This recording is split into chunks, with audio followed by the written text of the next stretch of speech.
Hey Grace Posse, welcome back to the Daily Devotion. I hope you guys are doing well. Today's focal passage is going to come from Matthew 4:10, which says, "You shall worship the Lord your God."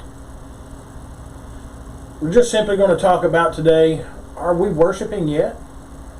Our passage that we're going to read today comes from John 4:21 through 24, which says, Jesus said to her, "Woman, believe me, the hour is coming when neither in this mountain nor in Jerusalem will you worship the Father. You worship what you do not know.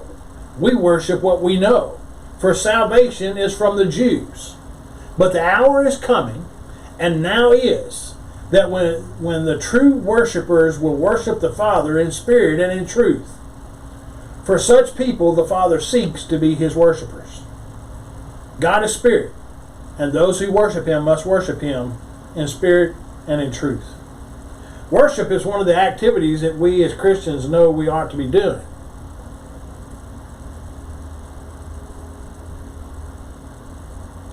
But we're not always sure how to go about it.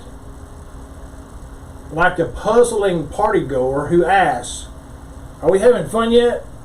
Christians sometimes try hard to worship, but feel like asking, "Are we worshiping yet?"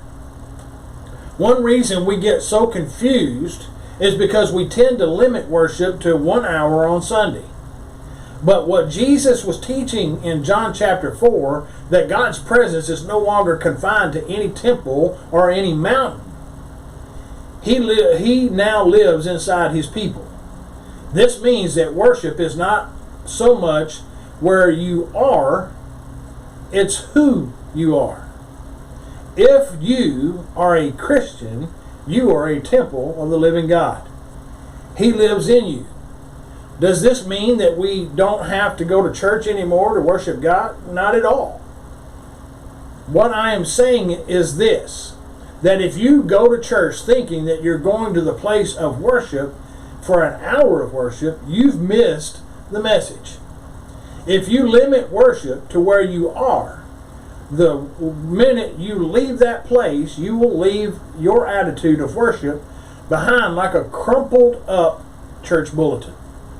That's why we have people who can worship on Sunday and then do their own thing on Monday. They don't understand that they carry worship around inside them. Is the church a place of worship? Of course.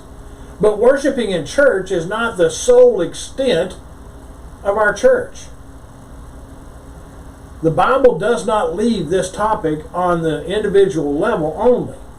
We are not only temples of God individually, but the corporate fellowship is also his temple. This is the answer to the question, do you have to go to church to worship God? People who ask that aren't really interested in worship. So people who balk at worshiping collectively are not worshiping privately. Private temple worship, me, always leads to corporate temple worship, the body. If you are worshiping privately, you can't wait to worship publicly.